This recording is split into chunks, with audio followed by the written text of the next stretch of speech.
Hello everyone, তোমরা সবাই কেমন আছো? আশা করি খুব ভালোই আছো। কেম কৃষির তরফ থেকে সবাইকে আবার স্বাগত। আজকে যে ক্লাসটা আমি নিচ্ছি খুব ইম্পর্টেন্ট একটা টপিক নিয়ে। আগের ক্লাসে আমি দেখিয়েছিলাম যে প্যাকিং এফিসিয়েন্সি পড়িয়েছিলাম তোমাদের, নিশ্চয়ই তোমরা বুঝতে পেরেছো। সেখানে আমরা কি পড়েছিলাম বলো তো? না, সেখানে পড়েছিলাম আমরা যে একটা কোষের মধ্যে কতগুলো কণা দ্বারা অধিকৃত থাকে এবং কত স্থান ফাঁকা পড়ে থাকে, এই নিয়ে কিন্তু আগের ক্লাসে আমি ক্লাস নিয়েছিলাম। তো তোমরা যদি এখনো সেই ক্লাসটা দেখোনি, ভিডিও ডেসক্রিপশনে কিন্তু লিংক পেয়ে যাবে, সেখানে কিন্তু ক্লিক করলেই দেখতে পাবে। তো আজকে আমরা এই ক্লাসের অর্থাৎ প্যাকিং এফিসিয়েন্সির ক্ষেত্রে আমরা যে কণা বা কণাগুলো দ্বারা অধিকৃত যে আয়তন দেখেছিলাম, তার উপর ডিপেন্ড করে আজকে আমি তার ডেনসিটি অর্থাৎ ঘনত্ব বের করব। আমরা আজকের ক্লাস ভিডিও কিন্তু এই ঘনত্ব নিয়ে। আর একটা টপিক আমরা আলোচনা করব, সেটা হচ্ছে যে কণাগুলোকে যদি আমি 3 ডাইমেনশনাল ভাবে সাজাই বা 1 ডাইমেনশনাল ভাবে সাজাই, তাহলে কণাগুলো দেখতে কেমন হবে এবং কণাগুলোর কোঅর্ডিনেশন নাম্বার কিন্তু আমি এই ক্লাস ভিডিওতে তোমাদের বের করে দেখাবো। তো আর দেরি কেন, চলো আমরা ক্লাসটা শুরু করে দিই। দেখো, তাহলে আমি আজকে ক্লাসের ঘনত্ব বের করব। আমরা প্যাকিং এফিসিয়েন্সি ক্ষেত্রে দেখেছিলাম সেখানে কতগুলো কণা দ্বারা অধিকৃত ছিল এবং কতগুলো স্থান ফাঁকা ছিল। আমরা অ্যাকচুয়ালি বলতে চাই আমরা যে কেলাসাকার কঠিন পথের ক্ষেত্রে ম্যাক্সিমাম স্থান কিন্তু কণাগুলো দ্বারা অধিকৃত থাকে, মিনিমাম কিন্তু ফাঁকা স্থান থাকে, অর্থাৎ ফাঁকা স্থানের সংখ্যা কিন্তু কম। হতে বললাম কি বলছি, কারণ আমরা প্যাকিং এফিসিয়েন্সি ক্ষেত্রে যখন বের করছিলাম সেখানে দেখেছিলাম যে ফাঁকার সংখ্যার পরিমাণ কিন্তু কম, ম্যাক্সিমাম কিন্তু কোষের ক্ষেত্রে বা যে কোনো কিউবিক ইউনিট সেলের ক্ষেত্রে দেখছিলাম আমরা কি কণাগুলো দ্বারা বেশি অধিকৃত ছিল। তো তার উপর ডিপেন্ড করে আজকে আমি কেলাসের ঘনত্ব নির্ণয় করব। আমরা দেখো, কেলাসের ঘনত্ব নির্ণয় করার জন্য তোমাদের একটা ইনফরমেশন দিই। যদি কোনো একটা ইউনিট সেলের ক্ষেত্রে তার যদি বাহুর দৈর্ঘ্য কি, যদি বলি আমি, যদি বাহুর দৈর্ঘ্য যদি জানা থাকে আমার, তাহলে সেখান থেকে আমি কোষের কিন্তু আমি আয়তন বের করে নিতে পারবো। আমি কোষে কিন্তু আয়তন বের করে নিতে পারবো। আবার যদি বলি কণাগুলোর ভর, যদি আমি কণার ভর যদি পেয়ে যাই, কি বললাম বুঝতে পেরেছো তো? তাহলে এই কণার ভর আর আয়তন দিয়ে কিন্তু আমি কেলাসের ঘনত্ব বের করে নিতে পারবো। বলতে পারলাম কি বলছি? আবার বলছি, যদি কোনো একক কোষের বাহুর দৈর্ঘ্য যদি মান জানা থাকে, তাহলে সেখান থেকে আমরা কিন্তু তার আয়তনটা বের করে নিতে পারবো। আবার কোনো একটা কণার যদি ভর আমি পেয়ে যাই, সেখান থেকে কিন্তু আমি আয়তন আর ভর দিয়ে কিন্তু ঘনত্বটাকেও বের করে নিতে পারি যে কোনো ক্লাসের ক্ষেত্রে। বুঝতে পারলাম কি বলছি? চলো আমরা দেখে নিই আমরা কিভাবে করব। যদি আমি ম্যাক্সিমাম বলে দিয়েছি যে কণাগুলোর মধ্যে ম্যাক্সিমাম কিন্তু কণাগুলো দ্বারা অধিকৃত থাকে, ফাঁকা সংখ্যা কিন্তু কম থাকে, তাই তো? চলো এবার আমি একটা নরমালি এক্সাম্পল দিয়ে কিভাবে ঘনত্ব বা ডেনসিটি বের করা যায় দেখাচ্ছি। আমি ধরিলাম, কি করলাম না, ধরিলাম যে একক কোষের ক্ষেত্রে, একক কোষের ধরিলাম যে একক কোষের বাহুর দৈর্ঘ্য কত ধরবো আমরা, না বাহুর দৈর্ঘ্য আমি ধরলাম কি না এ ধরলাম। বলতে পারলাম কি বলছি? তাহলে আমি ধরিলাম যে একক কোষের বাহুর দৈর্ঘ্য কত, এ ধরিলাম। ক্লিয়ার? এবার এই একক কোষের অর্থাৎ প্রতিটি কণার কণার পরমাণুর বা পারমাণবিক ভর, পারমাণবিক, ওকে, পারমাণবিক ভর আমি কত ধরলাম না ক্যাপিটাল এম ধরলাম। ক্লিয়ার? পারমাণবিক ভর কত ধরলাম, ক্যাপিটাল এম ধরলাম।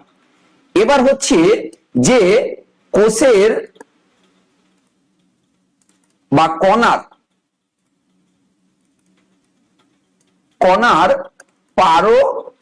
বা পরমাণু সংখ্যা, পরমাণু সংখ্যা কত ধরবো আমি না জেড ধরলাম। আর আমরা জানি কোষের আয়তন, একক কোষের আয়তন, একক কোষের আয়তন কত জানি আমরা, এ কিউ জানি আমরা, হ্যাঁ কি না? তাহলে আমি ধরিলাম কি একক কোষের বাহু দৈর্ঘ্য এ ধরে নিয়েছি, আর কণার পারমাণবিক ভর কত ধরে নিয়েছি আমি, এম ধরে নিয়েছি। ওকে, এবং একক কোষের পরমাণুর সংখ্যা আমি কত ধরেছি, জেড ধরেছি। ক্লিয়ার? এবার কোষের আয়তন আমরা কি জানি, এ কিউ, আমরা আগের ক্লাসে পড়ে এসেছি। এবার দেখো আমি এখান থেকে আমি একটা রিলেশন পেতে পারি। কিভাবে পেতে পারি না, আমি লিখলাম যে প্রতিটি পরমাণুর ভর কত হবে। তাহলে আমি লিখছি এখানে যে প্রতিটি পরমাণুর ভর, প্রতিটি পরমাণুর ভর আমরা কি লিখবো না, লিখবো যে পারমাণবিক ভর বাই অ্যাভোগাড্রোর সংখ্যা। কি লিখবো আমরা, পারমাণবিক, পারমাণবিক ভর বাই কি লিখবো, অ্যাভোগাড্রোর সংখ্যা, অ্যাভোগাড্রো সংখ্যা, যাকে আমরা কি জানি না পারমাণবিক ভরটাকে আমরা কি ধরেছিলাম, ক্যাপিটাল এ, আর অ্যাভোগাড্রো সংখ্যাকে আমরা কি ধরবো, এন এ। বলতে পারলাম কি বলছি, হ্যাঁ কি না? তাহলে প্রতিটি পরমাণুর ভর বের করব কি না, তার পারমাণবিক ভর দিয়ে, অর্থাৎ পারমাণবিক ভরকে অ্যাভোগাড্রো সংখ্যা দিয়ে ভাগ করলে পরমাণুর ভর পেয়ে যাবো আমরা। বলতে পারলাম কি বলছি।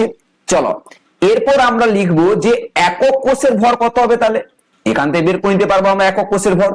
তাহলে আমরা লিখতে পারি যে একক কোষের ভর, কি লিখবো আমরা, একক কোষের ভর সমান আমরা কি লিখবো না, কোষের যে পরমাণু সংখ্যা, কোষের পরমাণুর সংখ্যা বা কণার পরমাণুর সংখ্যা, পরমাণুর সংখ্যা ইনটু কি লিখবো না, পরমাণুর ভর, পরমাণুর ভর, পরমাণুর কি লিখবো আমরা, ভর লিখবো।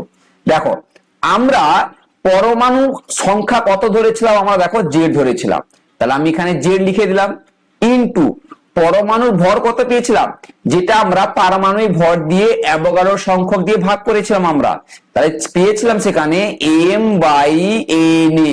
ক্লিয়ার? তাহলে একক কোষের ভর আমরা পেলাম কত না, Z into M by N. বলতে পারলাম কি বলছি। চলো এরপর আমরা কি করব, এখান থেকে না ঘনত্ব বের করে নিই, ঘনত্ব। তাহলে আমরা লিখতে পারি ঘনত্ব ইকুয়াল টু, ঘনত্বটাকে অনেক সময় রো দিয়েও প্রেজেন্টেশন করা হয়। তো ঘনত্ব সমান আমরা কি লিখবো না, ঘনত্ব ইকুয়াল টু লিখবো একক কোষের ভর বাই আমরা কি লিখবো না, কোষের আয়তন।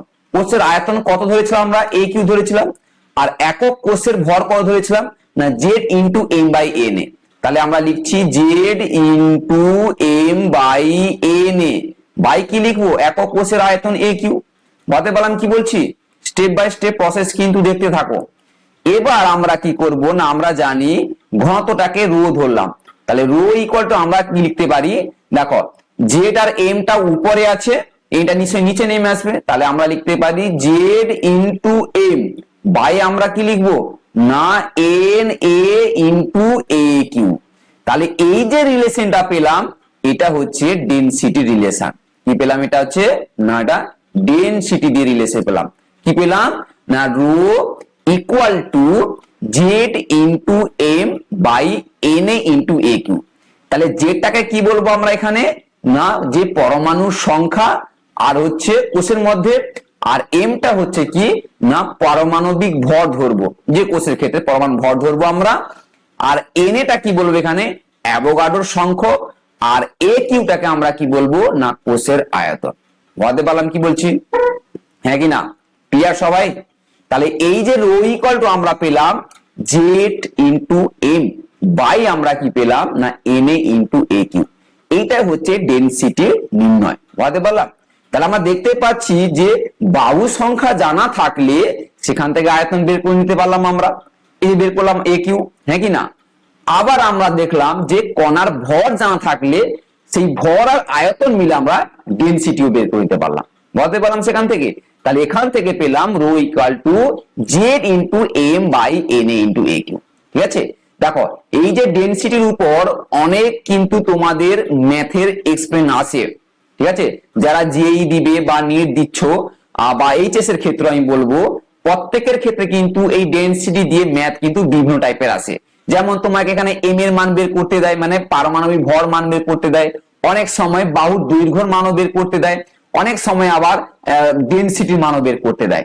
তো আমি এর ক্লাস অবশ্যই একটা দিব, প্রত্যেকটা টপিকের উপর আমি ম্যাথের উপর ক্লাস দিব, অনলি ফর শুধু ম্যাথ থাকবে, ডেনসিটির উপর বা সরল এফসিসি বিসিসির ক্ষেত্রে যে ব্যাসার্ধ তার উপর আমি কিন্তু একটা ম্যাথ দিব। তো ম্যাথ ক্লাসটা আমি শীঘ্রই তোমাদের জন্য কিন্তু আনবো। বলতে পারলাম কি বলছি? তাহলে এটাই হচ্ছে কিন্তু ক্লাসের ঘনত্ব, বা এইভাবে আমরা কিন্তু ক্লাসের ঘনত্ব নির্ণয় করব। বলতে পারলাম কি বলছি? চলো এবার আমি নেক্সটে যাচ্ছি। এবার আমি তোমাদের বলেছিলাম যে ওয়ান ডাইমেনশনাল বা টু ডাইমেনশনাল বা থ্রি ডাইমেনশনাল কণাগুলো সাজালে সেক্ষেত্রে আমরা কিভাবে কণাগুলোকে অবজার্ভ করব এবং সেখান থেকে কণাগুলো কোঅর্ডিনেশন নাম্বার কিভাবে পাবো আমরা দেখে নিই। দেখো ফার্স্ট হচ্ছে বলছি পয়েন্টটা, যে কেলাসে গঠনকারী কণাগুলির ঘর্ণ সন্নিবেশ। হতে বললাম কি বলছি? তাহলে এতদিন আমরা কণাগুলো কতগুলো অধিকৃত ছিল, কতগুলো ফাঁকা ছিল, সেগুলো জাস্ট একটু আমরা পড়ে এসেছিলাম। এখন পড়বো আমরা যে কেলাসের যে গঠনগুলো, যে কণাগুলো থাকে তারা কিভাবে অবস্থান করছে, ওয়ান ডাইমেনশনাল ভাবে কিভাবে হবে, টু ডাইমেনশনাল বা থ্রি ডাইমেনশনাল ভাবে থাকলে কিভাবে হয়। বলতে বললাম কি বলছি? দেখো কেলাসে গঠনকারী কণাগুলো যদি আমি ঘর্ণ সন্নিবেশ করি সেক্ষেত্রে আমরা দুভাবে পাবো। একটা হচ্ছে একমাত্রিক ভাবে, অর্থাৎ একমাত্রিক অর্থাৎ ওয়ান ডাইমেনশনাল ভাবে কণাগুলো ঘর্ণ সন্নিবেশ থাকবে, আবার টু ডাইমেনশনাল ভাবে কিন্তু ঘর্ণ সন্নিবেশ থাকবে, আবার থ্রি ডাইমেনশনাল ভাবেও পড়বো আমরা। তো দেখো যে একমাত্রিক দেশে কণাগুলো ঘন সন্নিবেশ, তার মানে ভাবো আমি একটা কণাকে পরপর সাজিয়ে দিলাম। দেখতে পাচ্ছ কণাগুলো আমি কিভাবে সাজিয়েছি। ধরো এই কণা, আমি বলেছিলাম ফার্স্ট যে কণাগুলোকে আমরা কিন্তু একটা সমগোলক ভাববো, একটা কি ভাববো, একটা সমগোলক ভাববো, এবং এই গোলককে পরপর যেন তারা সংস্পর্শে থাকে, প্রত্যেকটা কণা একটা কণার সংস্পর্শে থাকবে, সেইভাবে আমি অ্যাটাচমেন্ট করেছি। বলতে পারলাম জাস্ট একটা লেয়ার দেখাবো আমি। ধরো এই একটা কণা, পরের একটা কণা, সম পরিমাণ গোলক ধরে আমি পরস্পরের সংস্পর্শে রেখেছি। বুঝতে পেরেছো? এইটাই হচ্ছে কিন্তু ওয়ান ডাইমেনশনাল ভাবে কণাগুলো সাজালে দেখতে এরকম হয়। বলতে পারলাম কি বলছি? এখান থেকে কোশ্চেন আসে যে এই ওয়ান ডাইমেনশনাল বা একমাত্রিক দেশে কণাগুলোর কোঅর্ডিনেশন নাম্বার বের করতে দেয়। কোঅর্ডিনেশন নাম্বারটা কি আমি বলে দিচ্ছি। দেখো কোঅর্ডিনেশন নাম্বার হচ্ছে কোনো একটা কণা তার পাশাপাশি নিকটবর্তী, কি বলবো, পাশাপাশি অথবা তার নিকটবর্তী যতগুলো কণার সাথে সংযুক্ত থাকে তাকে আমরা কি বলবো, কোঅর্ডিনেশন নাম্বার। তাহলে এখানে আমি ধরো কটা নাম্বার, 1 2 3 4 5 6 7, সাতটা আমি কি করছি, একটা কণা ধরেছি যেটা গোলাকার আকারে আছে এবং পরস্পর সংস্পর্শে আমি সাজিয়েছি, ওয়ান ডাইমেনশনাল ভাবে যদি ভাবি আমি, হ্যাঁ কি না? তাহলে এখানে দেখবো যে কোনো একটা কণার ক্ষেত্রে যদি ভাবি আমি, ধরো ভাবলাম এই কণার ক্ষেত্রে, ওকে, আমি যে কোনো কণার ক্ষেত্রে ভাবতে পারি, ভাবলাম যে এই কণার ক্ষেত্রে, তাহলে এই কণার ক্ষেত্রে ভাবলে আমি দেখব এই কণার তার নিকটবর্তী দুটো কণা আছে। কোনটা বলো দেখি? দেখো এই কণাটা আছে আর হচ্ছে এই কণাটা আছে, তাহলে এই দুটো কিন্তু তার পরস্পরের নিকটবর্তী আছে।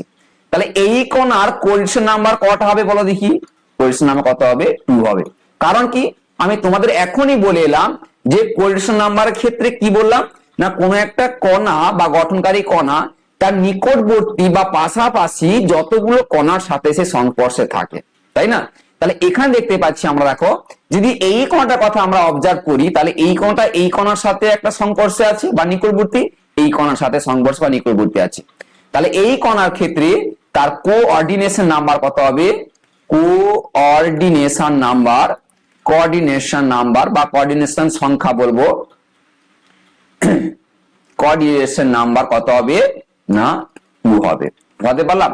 তাহলে একমাত্রিক দেশে বা একমাত্রিক ভাবে বা ওয়ান ডাইমেনশনাল ভাবে কণাগুলো যদি ঘর্ণসনী ভাবে কণাগুলো সাজাই আমরা একটার পর একটা সংস্পর্শে রাখি, তাদের ক্ষেত্রে কোঅর্ডিনেশন নাম্বার কত বেরোলো? আমাদের 2 বেরোলো।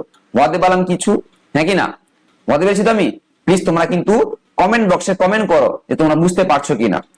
এই যে স্ট্রাকচার দেখালাম তোমাদের থ্রি ডাইমেনশনাল ভাবে, এটা কিন্তু একমাত্রিক অর্থাৎ একটা মানে ওয়ান ডাইমেনশনাল ভাবে আমি কণাগুলো সাজাই, একটা কণা আরেকটা কণা পরস্পরের সংস্পর্শে রাখবো এবং তাদের দেখতে কিন্তু এরকম লেয়ার হবে। এবং তাদের ক্ষেত্রে যে কোনো কণার ক্ষেত্রে, আমি এই কণার ক্ষেত্রে যদি ভাবি আমি, দেখো পাশাপাশি কিন্তু দুটো কণা আছে, তাহলে এর ক্ষেত্রেও কিন্তু কোঅর্ডিনেশন নাম্বার কত হবে? 2 হবে, অর্থাৎ 2 হবে কোঅর্ডিনেশন নাম্বার। বুঝতে পারলাম কি বলছি নাকি না? চলো আমরা নেক্সট দেখে নিই আমরা যে দ্বিমাত্রিক ভাবে, অর্থাৎ এই দ্বিমাত্রিক দেশে কণাগুলো কিভাবে হয়, মানে 2 ডাইমেনশনাল ভাবে। 2 ডাইমেনশনাল ভাবে যখন আমরা ভাববো, এই যে বলা আছে যে দ্বিমাত্রিক দেশে বা দ্বিমাত্রিক দেশে কণাগুলো কিভাবে ঘন সন্নিবেশে আছে। দেখো দ্বিমাত্রিক যখন ভাববো তখন আমরা দুটো ভাবে ভাববো আমরা, একটা হচ্ছে স্কোয়ার ক্লোজ প্যাকিং, আর একটা ভাববো আমরা হেক্সাগোনাল ভাববো। কি বললাম বুঝতে পেরেছো? হেক্সাগোনাল দিয়ে ভাববো একটা, আর একটা হচ্ছে স্কোয়ার ক্লোজ প্যাকিং দিয়ে ভাববো আমরা। তাহলে ফার্স্ট চলো আমরা যে দ্বিমাত্রিক বা বর্গাকার হিসাবে বা স্কোয়ার ক্লোজ প্যাকিং কে দেখে নিই আমরা। দেখো কণাগুলোকে আমি কি করব, যেহেতু আমরা দ্বিমাত্রিক দেশে দেখবো আমরা বা 2 ডাইমেনশন ভাবে দেখবো, যে ফার্স্ট একটা কণাগুলো এ ধরলাম। আমি ফার্স্ট তোমাদের বলেছি যে কণাগুলোকে কিন্তু তোমরা কি ধরবে, যে কণাগুলোকে তোমরা একটার পর আর একটা কণাগুলো সমগোলক ভাববে, অর্থাৎ সমগোলক ভাববে একটা একটা কণা, এবং পরস্পরের সংস্পর্শে থাকবে। বুঝতে পারলাম কি বলছি? গোলকগুলোকে পরস্পর সংস্পর্শে রাখবে। তাহলে ফার্স্ট একটা লেয়ার আমি এ পরপর তার সাথে অ্যাটাচমেন্ট করলাম, সেকেন্ড একটা লেয়ার আবার এ, একই রকম এটাকে তার উপরে আবার একটা লেয়ার বসালাম, একই রকম আবার একটা লেয়ার বসালাম, সেই এ লেয়ারটাকে আমি পরপর বসাচ্ছি, একই রকম এ লেয়ার বসালাম। তাহলে এখান থেকে আমরা কি দেখতে পাচ্ছি বলো দেখি, একটা 2 ডাইমেনশনাল ভাবে না, এ এ আর এ আর এ এই মিলে কিন্তু এটা দ্বিমাত্রিক অর্থাৎ স্কোয়ার, এটাকে বর্গাকৃতি বলবো আমরা, স্কোয়ার ক্লোজ প্যাকিং এর একটা কণাগুলোকে আমি সাজিয়ে ফেললাম, এর উপর দিয়ে এ, একই রকম কণাগুলো আবার উপর সাজাবো। তাহলে দেখতে পাচ্ছ 2 ডাইমেনশনাল হিসাবে কিভাবে সাজিয়েছি আমি, হ্যাঁ কি না? তাহলে এখানে যদি বলি আমি কোঅর্ডিনেশন নাম্বার কত হবে এই দ্বিমাত্রিক বা বর্গাকার বা ক্লোজ স্কোয়ার ক্লোজ প্যাকিং এর ক্ষেত্রে, দেখো কিভাবে করব না। দেখো যদি আমি এই কণাটার কথা ভাবছি আমি, তাহলে এই কণাটা তার নিকটবর্তী কতগুলো কণা অ্যাটাচ আছে দেখতে পাচ্ছ। দেখো এই কণাটা কিন্তু একটা অ্যাটাচ আছে, এর পাশের কণাটা অ্যাটাচ আছে, দেখো এর পাশের কণাটাও অ্যাটাচ আছে, এর পাশের কণাটাও অ্যাটাচ আছে। তাহলে এই কণা ক্ষেত্রে ভেবেছি আমি, আমি এই কণা ক্ষেত্রে ভাবতে পারি, যে কোনো কণাতে ভাবি না কেন। তাহলে এদের ক্ষেত্রে অর্থাৎ একটা কণা তার নিকটবর্তী কিন্তু 4টা কণার সাথে যুক্ত আছে। তাহলে এদের ক্ষেত্রে কোঅর্ডিনেশন নাম্বার কত হবে? কোঅর্ডিনেশন নাম্বার 4 হবে। কারণ কি, একটা কণা তার নিকটবর্তী 4টা কণার সাথে অ্যাটাচমেন্ট আছে, বুঝতে পারলাম কি বলছি, অর্থাৎ সংস্পর্শে আছে। তাহলে এদের কোঅর্ডিনেশন নাম্বার কত হবে? 4 হবে। বুঝতে পারলাম? সবসময় বলেছিলাম যে কোন একটা কণা তার নিকটবর্তী যতগুলো কণার সাথে যুক্ত থাকবে, বুঝতে পারছি কি বলছি, তাকেই আমরা কোঅর্ডিনেশন নাম্বার বলবো। তাহলে এই কণার ক্ষেত্রে তার 4টা নিকটবর্তী কণা আছে এবং পরস্পরের সাথে অ্যাটাচমেন্ট আছে, তার মানে কোঅর্ডিনেশন নাম্বার কত হবে? 4 হবে। কারণ 4টা কণা আছে বা 4টা কণার সাথে যুক্ত আছে। এই দেখো 1টা 2টো 3টা 4টা, বুঝতে পারলাম কি বলছি? তাহলে একই রকম 2 ডাইমেনশনাল বা স্কোয়ার ক্লোজ প্যাকিং হিসাবে আমরা যেভাবে দেখলাম যে একটা সারি সমগুলোকে পরস্পর অ্যাটাচমেন্ট করে, একই সারিকে বারবার যদি আমি বসাই, মানে দেখতে পেয়েছো তুমি, আমি বললাম যে এ এ একই রকম এই এ হিসাবে পরপর বসাই, তাই 2 ডাইমেনশনাল হিসাবে একটা আমরা কণাগুলো সাজালাম, সেখান থেকে আমরা পজিশন আমরা কত পেলাম না 4 পেলাম। বুঝতে পারলাম? এবার চলো আমরা হেক্সাগোনালকে দেখে নিই। কার ক্ষেত্রে? হেক্সাগোনালের ক্ষেত্রে।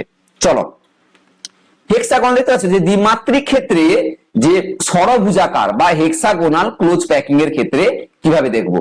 দ্বিমাত্রিকের ক্ষেত্রে অর্থাৎ 2 ডাইমেনশনাল ভাবে হেক্সাগোনালের ক্ষেত্রে আমরা কিভাবে আমরা কণাগুলোকে দেখতে লাগবে আমাদের, বা কণাগুলোকে সাজালে আমরা দেখতে কেমন লাগবে দেখে নিই আমরা। দেখো আমি নর্মালি ফার্স্ট একটা যদি 1 ডাইমেনশনাল ভাবে সাজাই, সেখানে দেখতে পাচ্ছি আমরা এইভাবে দেখেছিলাম, ধরো এটাকে আমি এ দিলাম, ধরো এ একটা সারি যে সমপরিমাণ গোলক আমরা ভাবতে বলেছি এবং কণাগুলো পরস্পরে অ্যাটাচমেন্ট হবে বলে দিয়েছি আমি। তাহলে এখানে দেখো এই যে এ পরপর সাজিয়েছি, গোলগুলো সংস্পর্শে আছে।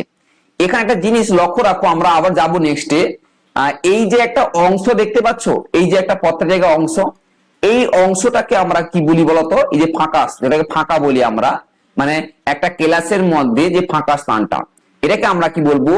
অবনমিত অংশ বলবো আমরা। কি বলবো? অবনমিত ফাঁকা বলবো বা অবনমিত অংশ বলবো আমরা। বুঝতে পারলাম কি বলছি? এই যে ত্রিভুজ আকারে একটা স্কোয়ার শেপ হয়ে গেছে, প্রত্যেকটা জায়গায় দেখো দেখতে পাচ্ছ একটা ফাঁকা স্থান, যেটাকে আমরা ফাঁকা স্থান বলি, এই স্থানটাকে আমরা কি বলবো, অবনমিত অংশ বলবো আমরা। ক্লিয়ার? এখন যখন হেক্সাগোনাল সাজাবো তখন আমরা কি করব না, এই যে অবনমিত যে অংশ আছে এর পরে কিন্তু কণাগুলোকে আবার সাজাবো, এর পরে কণাগুলোকে সাজাবো, এর পরে মানে ওই অবনিত ফাঁকা অংশের উপর কণাগুলোকে আবার একটা সাজাবো। বুঝতে পারলাম? সেখানে আমরা যেখানে বর্গাকার অর্থাৎ স্কোয়ার রেখে দেখেছিলাম কি, যে একটা কণা আর একটা কণার উপরে সাজিয়েছিলাম আমি, হ্যাঁ কি না, একটা কণা একটা উপরে কণা সাজিয়েছিলাম। হেক্সাগোনাল ক্ষেত্রে বা ক্লোজ প্যাকিং ক্ষেত্রে কি করব আমরা না, ওই যে দুটো ফাঁকা স্থান, ফার্স্ট যে লেয়ারটা থাকবে যেটা অবনমিত অংশ, ওই ফাঁকা স্থানের উপর কিন্তু অপর একটা কণাকে আমি সাজাবো, এরকম সাজাবো। দেখো পাশে তোমরা একটা ছবি দেখতে পাচ্ছ নিশ্চয়ই, এখানে দেখো, এইখানে দেখো পাশে একটা ছবি, আমি যে এই ছবিটা ড্র করছিলাম তা পাশে দেখতে পাচ্ছ। দেখো এই যে ফার্স্ট একটা লেয়ার আছে, এই লেয়ারে একই রকম এইটা হচ্ছে কি তার অবনমিত অংশ, বুঝতে পারছি? এইগুলো কি হচ্ছে অবনমিত অংশ বলবো এটাকে, এই ফাঁকা স্থান মানে কেলাসের যে ফাঁকা স্থানগুলো থাকে আমরা ক্লোজ প্যাকিং ক্ষেত্রে পড়েছিলাম, এগুলোই হচ্ছে ফাঁকা স্থান। তাহলে এই ফাঁকা স্থানের আমি উপরে কণাগুলোকে আবার বসিয়েছি, সমপরিমাণ গোলকগুলোকে, বুঝতে পারলাম? এটাই হচ্ছে হেক্সাগোনাল ক্লোজ প্যাকিং ক্ষেত্রে। বুঝতে পারলাম কি বলছি? তাহলে এইরকম আবার এর যে অবনমিত অংশ তার উপর আবার দেখো একটা গোলক চাপিয়েছি আমি একই রকম। বুঝতে পারলাম কি বলছি? বা কণা চাপিয়েছি আমি, দেখো এই যে অবনমিত অংশ, এগুলো ফাঁকা স্থান বলবো। এই ফাঁকা স্থানে কিন্তু আমি কণাগুলোকে আবার চাপিয়েছি, হ্যাঁ কি না?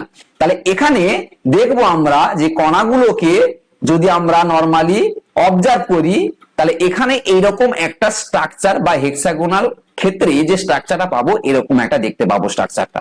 বুঝতে পারলাম কি বলছি? তো এখানে কণাগুলো ধরা ফার্স্ট এ লেয়ার বললাম, একই রকম আবার এ লেয়ার বলছি, একই রকম এ লেয়ার, এরকম এ লেয়ার পরপর কি করব না, একটা লেয়ারের উপর একটা অবনমিত অংশের উপর আবার একটা লেয়ার চাপাবো, দিয়ে কি করবো একটা হেক্সাগোনাল ক্লোজ প্যাকিং পাবো বা হেক্সাগোনাল একটা ডায়াগ্রাম স্ট্রাকচার পাবো, যে কণাগুলোকে দেখতে সরিপাদের ক্ষেত্রে কেমন হবে, এরকম হবে। বুঝতে পারলাম কি বলছি? চলো এখানে কণার ক্ষেত্রে কোঅর্ডিনেশন নাম্বার কিভাবে বের করব বলো। কোঅর্ডিনেশন নাম্বার তাহলে কত হবে এখান থেকে, নিশ্চয়ই তোমরা বুঝে নিয়েছো যে কোঅর্ডিনেশন নাম্বার কত হতে যাচ্ছে। কোঅর্ডিনেশন নাম্বার বা কোঅর্ডিনেশন সংখ্যা কত হবে এখান থেকে বলো দেখি। দেখো আমি যদি নরমালি এই কণাটার কথা ভাবি, তাহলে এই কণার তার নিকটবর্তী কতগুলো কণা যুক্ত আছে, দেখো কতগুলো না, একটা দুটো তিনটা চারটা পাঁচটা ছটা, দেখো প্রত্যেকটা এই কণার সাথে যুক্ত আছে। আমি একটু কালার চেঞ্জ করি তোমরা বুঝতে পারবে। দেখো এই কণার সাথে যুক্ত আছে, এই কণার সাথে যুক্ত আছে, এটার সাথে এটার সাথে, এই কণার সাথে যুক্ত আছে, এই কণার সাথে যুক্ত আছে। তাহলে টোটাল কটা কণার সাথে যুক্ত আছে, ছটা কণার সাথে যুক্ত আছে। তাহলে এদের ক্ষেত্রে কোঅর্ডিনেশন নাম্বার কত হবে, 6 হবে। বুঝতে পারলাম কি বলছি? তাহলে হেক্সাগোনাল ক্লোজ প্যাকিং এর ক্ষেত্রে কোঅর্ডিনেশন নাম্বার কত পেলাম আমরা, 6 পেলাম। ক্লিয়ার, হ্যাঁ কি না? বোঝা গেছে কি বলছি? তাহলে হেক্সাগোনাল ক্লোজ প্যাকিং এর ক্ষেত্রে আমরা একটা কণা আর একটা কণাকে কিভাবে সাজিয়েছিলাম না, অবনমিত যে অংশ ফাঁকা স্থান ছিল ওই ফাঁকার উপর অপর একটা লেয়ার আমরা দিয়েছিলাম। এরকম সাজালে আমরা স্ট্রাকচারটা এরকম দেখতে পাবো, নিশ্চয়ই দেখতে পাচ্ছ তোমরা।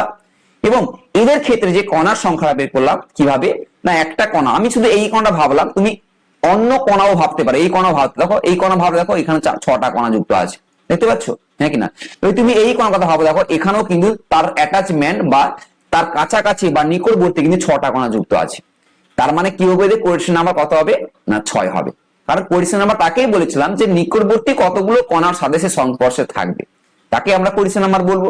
তাহলে প্রত্যেকটা কণার ক্ষেত্রে আমরা ধরি না কেন, হেক্সাগোনাল ক্লোজ প্যাকিং এর ক্ষেত্রে কোঅর্ডিনেশন নাম্বার কত পাচ্ছি আমরা, 6 পাচ্ছি। এখান থেকে অনেক শর্ট কোশ্চেন দেয় যে হেক্সাগোনাল ক্লোজ প্যাকিং ক্ষেত্রে কণার সংখ্যা কত, মানে কোঅর্ডিনেশন নাম্বার সংখ্যা কত, বা বলতে পারে যে স্কোয়ারের ক্লোজ প্যাকিং এর ক্ষেত্রে তাদের কোঅর্ডিনেশন নাম্বার কত, সেখানে 4 দেখে এলাম আমরা। এরকম শর্ট কোশ্চেন কিন্তু টাইপের এখানে কোশ্চেন আসে। বুঝতে পারলাম কি বলছি? চলো এবার আমরা দেখো ত্রিমাত্রিক দেশে মানে 3 ডাইমেনশনাল ভাবে ভাববো আমরা, যে 3 ডাইমেনশনাল ভাবে কণাগুলো সাধারণত দেখতে কেমন হয়। দেখতে পাচ্ছ 3 ডাইমেনশনাল ভাবে স্টার সাজিয়েছি কিভাবে দেখতে লাগছে। দেখো এটা হচ্ছে এ, একটা আমি সিঁড়ি ধরেছি, তার উপর অপর একটা বি ধরেছি, আবার একটা এ লেয়ার দিয়েছি, আবার একটা বি দিয়েছি, আবার একটা এ লেয়ার চাপিয়েছি আমি। তাহলে একটা এ লেয়ার থাকবে, একই রকম ওই অবনমিত অংশের উপর আবার একটা বি লেয়ার চাপাবো, আবার একই রকম ওই অবনমিত অংশের উপর আবার একটা এ লেয়ার চাপাবো। এরকম এ বি পরস্পর আমরা কিন্তু লেয়ার গুলোকে অর্থাৎ কণাগুলোকে অবজার্ভ করে আমরা একটা 3 ডাইমেনশনাল ভাবে স্ট্রাকচার যদি ভাবি, তাহলে এরকম স্ট্রাকচারটা হবে। দেখতে পাচ্ছ? দেখো আমি এইখানে দেখো দেখাতে পারবো নিশ্চয়ই, এখানে আরো ক্লিয়ার হয়ে বুঝতে পারবে। এই যে ফার্স্ট লেয়ারটাকে আমরা কি ধরেছি, এ নিয়েছি। দেখো এর উপর আরেকটা কালার আমি চেঞ্জ করে দিচ্ছি, বি লেয়ার উপর আবার একই রকম এই যে লেয়ারটা এ লেয়ার ছিল, আবার এ লেয়ার চাপি, দেখতে পাচ্ছ? মানে একটা যে এই যে অবনমিত অংশ ছিল ওর উপর কিন্তু কণাগুলোকে আমি চাপিয়েছি। বুঝতে পারলাম কি বলছি? তাহলে এটা হচ্ছে কিন্তু 3 ডাইমেনশনাল ভাবে দেখালাম, বা ত্রিমাত্রিক ভাবে এইরকম স্ট্রাকচার কিন্তু ফরম্যাট করে। তো 3 ডাইমেনশনাল ক্ষেত্রে আমরা দেখে নিই, এদের কোঅর্ডিনেশন নাম্বার কমন হয় বা কোঅর্ডিনেশন সংখ্যা কত বেরোবে, এবং এদের ক্ষেত্রে আমরা কণাগুলোকে সাজালে দেখতে বা স্ট্রাকচার কেমন হয় চলো দেখে নিই আমরা। দেখো আমি ফার্স্ট করছি কি না, প্রথম স্তরের উপর দ্বিতীয় স্তরে স্থাপন করছি। কি বললাম? প্রথম স্তরের উপর দ্বিতীয় একটা স্তর স্থাপন করছি আমি। দেখো প্রথম ধরো এই লেয়ারটাকে তুমি ভাবো কি এ লেয়ার, এটাকে এ ধরলাম, এটাকেও এ ধরলাম, এটাকেও এ ধরলাম, হ্যাঁ কি না? তাহলে এগুলো প্রত্যেকে এ লেয়ার ধরলাম আমি। তার আগে আমি দেখে নিই, এই যে ফার্স্ট একটা পয়েন্টে বলেছিলাম এই যে অংশগুলো, এই অংশগুলো কি ছিল? অবনমিত অংশ ছিল। এই অবনমিত অংশের উপর কিন্তু অপর একটা কণাগুলো আমি স্থাপন করেছিলাম। এখন এখানে দু ধরনের একটা স্ট্রাকচার পাচ্ছি। দেখো আমি একটু কালার চেঞ্জ করে নিই, দেখতে পাবে ক্লিয়ার হবে। দেখো এই যে শেপটা, এই যে ফাঁকাটা, এখানে একটা কি পাচ্ছি আমরা? হোল পাচ্ছি বা ফাঁকা স্থান পাচ্ছি, হ্যাঁ কি না? ফাঁকা পাচ্ছি। আরেকটা দেখো এইরকম একটা ফাঁকা, এখানেও একটা কিন্তু ফাঁকা পাচ্ছি আমরা। কি পাচ্ছি? ফাঁকা স্থান পাচ্ছি। বুঝতে পারলাম?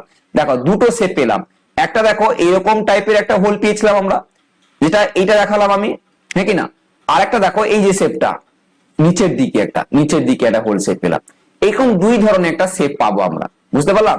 তো এখানে এই দুই ধরনের শেপটাকে আমরা একটাকে টেট্রাহেড্রা বলবো আর একটাকে অক্টাহেড্রা বলবো, অর্থাৎ অষ্টতলীয় ফাঁকা স্থান বলবো আমরা।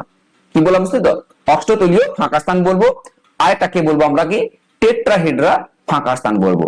বুঝতে পারলাম কি বলছি?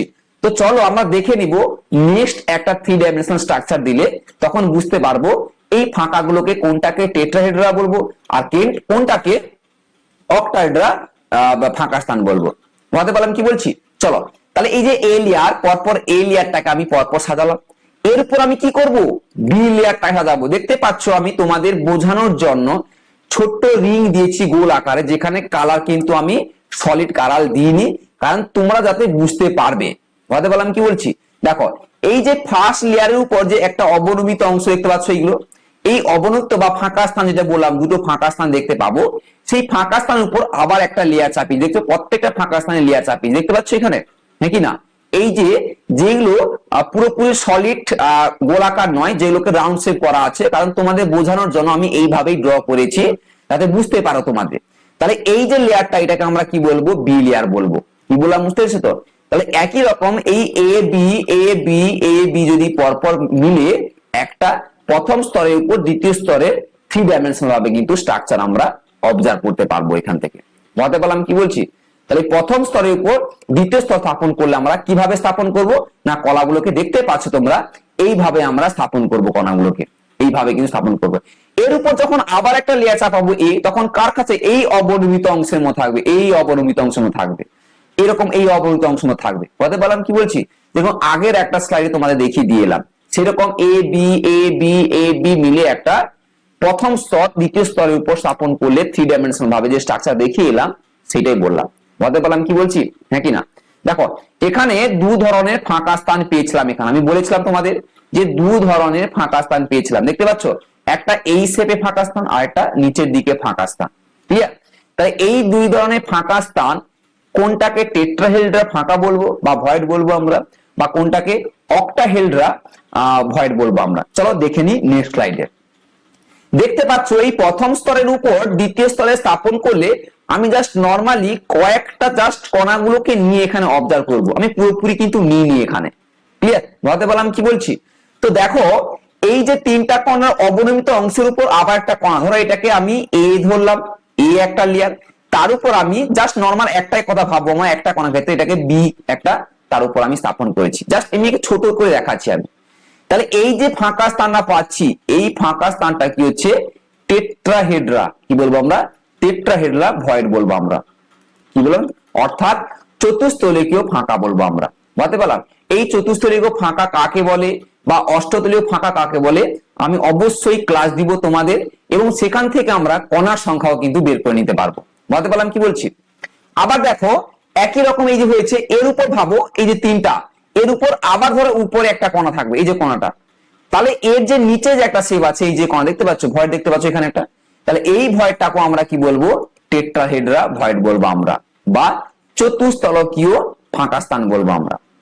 আর অক্টাহেড্রার ক্ষেত্রে কি দেখো, দেখো না, দেখো এই যে ফাঁকা স্থানটা পাচ্ছি, এই ফাঁকা স্থানটাকে আমরা কি বলবো? অক্টাহেড্রা বলবো, অক্টাহেড্রা ভয়েড বলবো আমরা। বুঝতে পারলাম কি বলছি? হ্যাঁ কি না? আবার দেখো এখানে বলছি আমি যে আমরা সেখানে দেখে এলাম যে প্রথম স্তরের পর দ্বিতীয় স্তর বসালে সেখানে 3 ডাইমেনশনাল স্ট্রাকচারটা দেখে এলাম, সেখানে আমি জাস্ট একটা কি দুটো কণাকে নিয়ে আমি এখানে অবজার্ভ করছি, কারণ সেখানে বড় কণা আমার ঠিকঠাক বুঝতে পারবো না। সেইভাবে আমি কি করলাম? অপর একটা স্লাইড চলে এলাম। দেখতে পাচ্ছ যে এই কণাগুলোর উপর একটা মানে ওই যে হোল বলেছিলাম যে ফাঁকা স্থান ছিল, তার উপর একটা কণা চাপিয়েছি আমি, তাহলে এই ধরনের ফাঁকাগুলোকে আমরা কি বলবো? টেট্রাহেড্রা বলবো, টেট্রাহেড্রাল ভয়েড বলবো আমরা। কি বললাম বুঝতে পেরেছো তো? হ্যাঁ কি না? একে কি বলবো আমরা? টেট্রাহেড্রাল ভয়েড বলবো। আর এই যে তিনটা কণা নিচের উপর যে ভয়েড সৃষ্টি হবে তার উপর তিনটা কণা যুক্ত থাকবে, সেটাকে আমরা কি বলবো? না অক্টাহেড্রা, অক্টাহেড্রা ভয়েড বলবো আমরা, বা অষ্টতলকীয় ফাঁকা স্থান বলবো, আর এটা হচ্ছে চতুস্তলকীয় ফাঁকা স্থান বলবো। বলতে পারলাম কি বলছি? হ্যাঁ কি না? ক্লিয়ার? বুঝতে পেরেছো কিনা? ক্লিয়ার বলো। চলো আমরা এবার হচ্ছে এই ত্রিমাত্রিকের উপর এই দ্বিতীয় স্তরের উপর যদি তৃতীয় একটা স্তর স্থাপন করি, সেক্ষেত্রে কোঅর্ডিনেশন নাম্বার কিভাবে পাবো আমরা? দ্বিতীয় স্তরের উপর যদি তৃতীয় একটা স্তর বসাই, সেক্ষেত্রে কোঅর্ডিনেশন নাম্বার কত পাবো আমরা? তাই না? বুঝতে পারলাম কি বলছি? হ্যাঁ কি না? তো চলো ফার্স্ট আমরা দেখে এসলাম যে প্রথম স্তরের উপর দ্বিতীয় স্তর বসাচ্ছি, সেক্ষেত্রে কোঅর্ডিনেশন নাম্বার কত হবে। দেখো নরমালি সেক্ষেত্রে আগে বলে দিই আমি যে প্রথম স্তরের উপর দ্বিতীয় স্তর বসালে তার কোঅর্ডিনেশন নাম্বার কত পাবো। দেখো এই স্ট্রাকচার ক্ষেত্রে আমরা ভাববো, এই স্ট্রাকচার ক্ষেত্রে, এই স্ট্রাকচার ক্ষেত্রে প্রথম স্তর দ্বিতীয় স্তরের উপর স্থাপন করলে তাদের ক্ষেত্রে কণার সংখ্যা কত পাবো আমরা। বুঝতে পারছি কি বলছি? হ্যাঁ কি না? তাহলে এখানে আমরা কণাগুলো যদি অবজার্ভ করি, এই কণাগুলো থেকে অবজার্ভ করি, তাহলে কি দেখবো বলো দেখি। না দেখো এই যে একটা কণা আছে, এই কণা তার নিকটবর্তী 6টা কণা যুক্ত আছে। এ বি যদি বসাবো, যদি আমি এ বি ভাববো, শুধু কি ভাববো? এ বি ভাববো। তাহলে সেই সূত্রে আমরা এখানে দেখে নিই আমরা যে দ্বিতীয় স্তরের উপর তৃতীয় যদি স্তর বসাই, সেক্ষেত্রে কোঅর্ডিনেশন নাম্বার কত পাবো। দেখো এই একটা ফার্স্ট একটা আমি লেয়ার বা কণাগুলো সাজালাম, এই একটা লেয়ার, তারপর আমি বি লেয়ার সাজালাম, তারপর আমি আবার এ লেয়ার সাজালাম। কি বললাম বুঝছো তো? তাই এটা একের উপর, অর্থাৎ প্রথম লেয়ার দ্বিতীয় লেয়ার, আবার প্রথম লেয়ার দ্বিতীয় লেয়ার বসাই, তাহলে এর বি, বির পর এ, আবার আমি বি বসাবো একই রকম। হ্যাঁ কি না? বুঝতে পারলাম কি বললাম? তাহলে এইরকম স্ট্রাকচারটা দেখতে হবে। কারণ কি না, ভয়েড সংখ্যার উপর বসাতে হবে আমাকে, ভয়েড থাকতে হবে, ফাঁকা স্থানের উপর বা অবনমিত অংশের উপর আমায় কণাগুলো বসাতে হবে। বুঝতে পারছি কি বলছি? তাই দেখতে পাচ্ছ এই যে কণাটা আছে, এই কণাটা তার নিকটবর্তী কণা করা আছে, বা আমরা 3D দেখে নিই এখানে। তাহলে এখানে একটা কণা, এখানে একটা কণা, এখানে কণা, এখানে কণা, এখানে কণা, এখানে কণা, এ থেকে ক্ষেত্রে, তাহলে এখানে ক্ষেত্রে কোঅর্ডিনেশন নাম্বার, কোঅর্ডিনেশন নাম্বার কত পাবো আমরা? না 6 পেলাম এই কণার ক্ষেত্রে। তাহলে এই কণাটার উপরে তিনটা থাকবে একই রকম। দেখো এই কণার উপর তিনটা কণা আছে, কারণ ওই ভয়েডের ক্ষেত্রে দেখিয়েছিলাম না যে ভয়েড ক্ষেত্রে হবে। দেখো এই যে তিনটা কণা একই রকম দেখিয়েছিলাম আমরা, আগের স্লাইডে আমি দেখিয়েছিলাম। বুঝতে পারছো কি বলছি? হ্যাঁ কি না? এই দেখো তিনটা কণা বসে আছে, তার মিডলে আছে, তার উপর তিনটা কণা বসে আছে, আমরা আগের স্লাইড দেখিয়েছিলাম। তাহলে একই রকম এই যে কণাটা, এই কণাটা তার নিকটবর্তী তিনটা কণা আছে, তারপরে এর ভয়েডের উপর আমি একটা কণা বসাবো, আবার বি লেয়ার বসাবো, বি লেয়ার উপর আবার এ লেয়ার বসাবো। তাহলে এই যে ভয়েডটা, এই যে কণাটা, এই যে ফাঁকা স্থান, এই ফাঁকা স্থান থাকবে, অর্থাৎ এর উপর চাপিয়ে দাও না বা বসিয়ে দাও, এ বি এবং পরপর বসাবো। তাহলে কি দেখবো আমরা? না এই কণাটা যখন 6টা কণার সাথে অ্যাটাচমেন্ট আছে, কোঅর্ডিনেশন নাম্বার 6 লিখলাম, একই রকম এই কণাটা কি হচ্ছে, এই তিনটা কণার সাথেও অ্যাটাচমেন্ট থাকবে। তাহলে কত হবে? কোঅর্ডিনেশন নাম্বার 3 হচ্ছে। হতে পারলাম। আবার ভাবো এই যে কণাটা, আমি এই কণা ক্ষেত্রে ভাবছি যেহেতু, আমি যেহেতু এই কণাটার ক্ষেত্রে অবজার্ভ করছি, আমি এই কণাটার ক্ষেত্রে, তাহলে এর নিচে কি থাকবে লেয়ার, আবার বি লেয়ার থাকবে, বি এ এরকম পাবো, বা এ বি পাবো বসাবো। তাহলে একই রকম এই তিনটা কণা এর নিচে বসবে, এরকম এই তিনটা নিচে। তাহলে সেক্ষেত্রে কি দেখবো আমরা, আবার এই কণার তিনটার সাথে অ্যাটাচমেন্ট আছে, তাহলে +3 লিখবো। তাহলে কত পেলাম, আগে পেয়েছিলাম 6, আবার একটা 6 পেলাম, টোটাল কত হবে না 12। টোটাল কত হবে 12। তাহলে প্রথম স্তরের উপর দ্বিতীয় স্তর বসালে তাদের ক্ষেত্রে কোয়েফিসিয়েন্ট আমরা কত পেলাম না 12 পেলাম। বোঝাতে পারলাম না বোঝাতে পারলাম না বলো? আবার বলে দিচ্ছি, দেখো এইখানে কিন্তু খুব ক্লিয়ার ভাবে কোয়েফিসিয়েন্ট নাম্বার কিভাবে বের করতে হয়। আমি এখন স্যার দেখালাম যে ভয়েড গুলো বললাম, অক্টাইডাল ভয়েড বা টেট্রাডাল ভয়েড কাকে বলে। আমি সেই ক্লাসগুলো নেক্সট ক্লাসে বলবো যে অক্টাইডাল ভয়েড কাকে বলবো বা টেট্রাডাল ভয়েড কাকে বলবো, নেক্সট ক্লাসে বলবো, অবশ্যই বলবো আমি তোমাদের। তো এখানে দেখো, ধরো ফার্স্ট একটা লেয়ার আমি এ বসালাম, তাহলে এই কণাটা পরপর বসাচ্ছি, এরকম পরপর থাকবে, আমি জাস্ট দেখাচ্ছি তোমাদের জন্য, পরপর কণাগুলো থাকবে, হ্যাঁ কি না? তাহলে এদের নিকটবর্তী 6টা কণা যুক্ত আছে, তাহলে কোয়েফিসিয়েন্ট নাম্বার কত হবে 6 হবে। এই কণার উপর অপর একটা লেয়ার বি চাপবে, তার ভয়েড কোনটা, এইটা ভয়েড, তাহলে এইটা এই কণার সাথে যুক্ত থাকবে। অর্থাৎ ভাবো আমি এখন দেখিয়ে এলাম আগের স্লাইডে, তাহলে এরকম একটা কণা থাকবে, এর নিচে 6টা আছে, তাহলে এই কণার হাতে 3টা কণা অ্যাটাচমেন্ট আছে। একই রকম এই বিটা তো এর নিচেও থাকবে, কারণ আমরা কি এ বি পরপর বসাচ্ছি, তাহলে এর নিচে আবার কি থাকবে, এ থাকবে, তাহলে এ বি পরপর বসাবো এরকম, মানে প্রথম লেয়ার পর দ্বিতীয় লেয়ার বসাবো আমরা। তাহলে এইরকম 3টা স্ট্রাকচার আবার নিচেও থাকবে, দেখতে পাচ্ছ এই যে 3টা লেয়ার, 3টা এই 6টা, এখানে 6টা হচ্ছে, আবার একই রকম এই 3টা নিচে থাকবে, আবার বি ধরবো এটাকে আমরা। তাহলে এই কণাটা উপরে 3টা নিচে 3টা, 3 6টা ধরলাম আমি। আর সে পার্সোনাল ভাবে একটা লেয়ারের মধ্যে, এই লেয়ারের মধ্যে 6টা আছে, তাহলে 6 কত হচ্ছে 12টা। তাহলে এদের ক্ষেত্রে কোয়েফিসিয়েন্ট আমরা কত পেলাম 12 পেলাম। দ্বিতীয় স্তরের উপর, অর্থাৎ প্রথম স্তরের উপর দ্বিতীয় স্তর যদি বসাই আমি, সেক্ষেত্রে কোয়েফিসিয়েন্ট কত পেলাম 12 পেলাম। বুঝতে পারলাম কি বলছি, হ্যাঁ কি না? আবার চলো নেক্সট, এবার হচ্ছে আমরা যে প্রথম দ্বিতীয় এবং তৃতীয় স্তর বসাবো আমরা, প্রথম স্তর, তারপর দ্বিতীয় স্তর, তারপর তৃতীয় একটা স্তরে বসাবো, সেক্ষেত্রে কেমন হবে দেখো। আমি ফার্স্ট একটা লেয়ার, দেখো এখানে লেয়ার এ লেয়ার ধরেছি, এটাকে একটা বি লেয়ার ধরেছি, একই রকম এটাকে সি লেয়ার ধরেছি, এটাকে আমি একই রকম এ লেয়ার ধরেছি। তাহলে এ বি সি, তাহলে এ বি সি এরকম পরপর কণাগুলো সাজিয়ে একটা কণাগুলো ঘন সন্নিবেশ পাবো। দেখতে পাচ্ছ 3 ডাইমেনশনাল ভাবে কিভাবে পাচ্ছি আমরা। তাহলে এটাকে আমরা এ ধরবো, এটাকে আমরা বি ধরবো, এটাকে আমরা সি ধরবো, আবার এ ঘুরে আসবে, আবার বি ঘুরে আসবে, আবার সি ঘুরে আসবে, এরকম এ বি সি পরপর আমরা বসাবো। অর্থাৎ দ্বিতীয় স্তরের উপর যদি তৃতীয় স্তর বসাই, তো সেক্ষেত্রে স্ট্রাকচারটা কেমন দেখতে হবে, এরকম দেখতে হবে। বুঝতে পারলাম কি বলছি, হ্যাঁ কি না? একই রকম ওই যে বলেছিলাম ভয়েডে কিন্তু বসাতেই হবে, বুঝতে পারছি কি বলছি?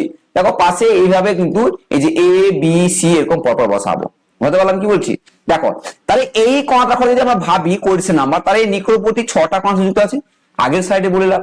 তাহলে কোঅর্ডিনেশন নাম্বার কত হচ্ছে 6 হচ্ছে এখানে। দেখো এর উপর একই রকম এই ভয়েড, এই যে ভয়েডটা আছে, এই ভয়েডটা এই লাল যে কণাটা ধরেছি আমি তার উপর বসবে, তাহলে করা যায় 3টা। একই রকম এর নিচে কি থাকবে, বি থাকবে না, হ্যাঁ কি না? অর্থাৎ এই যে বি পর সি, তাহলে ভাবো এটাকে সি ধরো, তাহলে এটাকে সি ধরবে। তাহলে একই রকম এ বি সি, আমি এগুলো কণা ধরি নিয়ে দিকে, আবার এ বি সি এরকম পরপর ধরো, তাহলে এই কণাটা আবার কি একই রকম এই সি 3টা কণা থাকছে, তাহলে তার ক্ষেত্রে কি হবে না এদিকে 3, উপর দিকে এই কণার ক্ষেত্রে 3, আর নিচে 3, তাহলে কত হবে 3 3 6 হবে। তাহলে এদের ক্ষেত্রে কোয়েফিসিয়েন্ট নাম্বার কত হবে 12 হবে। অর্থাৎ দ্বিতীয় স্তরের উপর তৃতীয় স্তর বসালো সেক্ষেত্রে, অর্থাৎ প্রথম দ্বিতীয় তৃতীয় পরপর যদি কণাগুলোকে বসাই, সেক্ষেত্রে কোয়েফিসিয়েন্ট নাম্বার কত পেলাম আমরা 12 বা 12 পেলাম। বুঝতে পারলাম কি বলছি? তাহলে এইভাবে কণা সংখ্যাগুলোকে আমরা কোয়েফিসিয়েন্ট নাম্বার বের করে নিতে পারবো, হ্যাঁ কি না? এখান থেকে খুব ইম্পর্টেন্ট কোশ্চেন আছে যে কোয়েফিসিয়েন্ট নাম্বার ক্ষেত্রে আমরা কিভাবে বের করব। এটা হচ্ছে আমরা অ্যাকচুয়ালি সিসিপি পড়বো, মানে হচ্ছে কিউবিক ক্লোজ প্যাকিং। কি বলবো এর ক্ষেত্রে? Cubic close packing. Cubic close packing এর ক্ষেত্রে আমরা এ বি সি পরপর বসালে, অর্থাৎ সিসিপি এর ক্ষেত্রে আমরা কোয়েফিসিয়েন্ট নাম্বার কত পেলাম আমরা 12 পেলাম। আর প্রথম স্তরের ক্ষেত্রে যে দ্বিতীয় স্তর হলো সেটাকে আমরা কি বলবো হেক্সাগোনাল, অর্থাৎ এইসিপি হেক্সাগোনাল। হেক্সাগোনাল ক্ষেত্রে আমরা কি বলবো না কোয়েফিসিয়েন্ট নাম্বার কিন্তু 12। কি বললাম বুঝতে তো? তার ক্ষেত্রে 12, অর্থাৎ প্রথম স্তরের উপর দ্বিতীয় স্তর যে বসালাম সেটাকে আমরা কি বলবো না এইচসিপি, অর্থাৎ হেক্সাগোনাল ক্লোজ প্যাকিং বলবো আমরা। আর দ্বিতীয় স্তরের উপর তৃতীয় স্তর বসালাম, সেক্ষেত্রে আমরা কি বললাম, এটাকে সিসিপি অর্থাৎ কিউবিক ক্লোজ প্যাকিং বলবো আমরা। হেক্সাগোনাল ক্লোজ প্যাকিং আর কিউবিক ক্লোজ প্যাকিং, তাহলে দুটো নিশ্চয়ই বুঝতে পেরেছো তোমরা। তাহলে দুটোর ক্ষেত্রে কোয়েশ্চেন নাম্বার কত পেলাম আমরা? 12 পেলাম। ক্লিয়ার? তোমরা বুঝতে পেরেছো ক্লিয়ার? প্লিজ কমেন্ট বক্সে কমেন্ট কিন্তু করো। ক্লিয়ার হ্যাঁ কি না? চলো আজকের কিন্তু ক্লাসটা এই পর্যন্ত আমি রাখলাম। নেক্সট ক্লাস কিন্তু তোমাদের সাথে এই ফাঁকা স্থান নিয়ে আমরা পড়বো। কোনটাকে অক্টাহেড্রা, কোনটাকে টেট্রাহেড্রা বললাম, নিশ্চয়ই তোমরা বুঝতে পেরেছো। এই টেট্রাহেড্রা অক্টাহেড্রার ক্ষেত্রে আমরা তার ভয়েডটা বের করব, অর্থাৎ ফাঁকা স্থান বা কণার সংখ্যা বের করব সেখান থেকে, এবং তাকে কাকে বলবো, ভয়েড বা ফাঁকার সংখ্যা কাকে বলবো আমরা নেক্সট ক্লাসে আলোচনা করব। বুঝতে পারলাম কি বলছি? তাহলে আরেকবার আমি তোমাদের রিমাইন্ড করিয়ে দিচ্ছি। আমি এইচসিপি হচ্ছে কি না, প্রথম স্তরের উপর দ্বিতীয় স্তর বসালে এইচসিপি বলবো, এটাকে আমরা কি বলবো আমরা না হেক্সাগোনাল ক্লোজ প্যাকিং। আর দ্বিতীয় স্তরের উপর যখন তৃতীয় স্তর বসাবো সেকে কি বলবো, সিসিপি অর্থাৎ ক্লোজ বা অর্থাৎ কিউবিক ক্লোজ প্যাকিং বলবো আমরা। সেক্ষেত্রেও কিন্তু কোয়েশ্চেন আমরা কত পেলাম? আমরা 12 পেলাম। কিভাবে আমরা মানগুলো বের করলাম নিশ্চয়ই বুঝতে পেরেছো, 3 ডাইমেনশনাল ভাবে দেখালাম তোমাদের। Okay clear? তাহলে নেক্সট ক্লাসে কিন্তু আমি ফাঁকা সংখ্যা নিয়ে অর্থাৎ টেট্রাহেড্রা আর অক্টাহেড্রা নিয়ে আমি ক্লাসে নিয়ে আসছি। চলো আজকে এই পর্যন্ত, নেক্সট ক্লাস আবার তোমাদের সাথে দেখা হচ্ছে।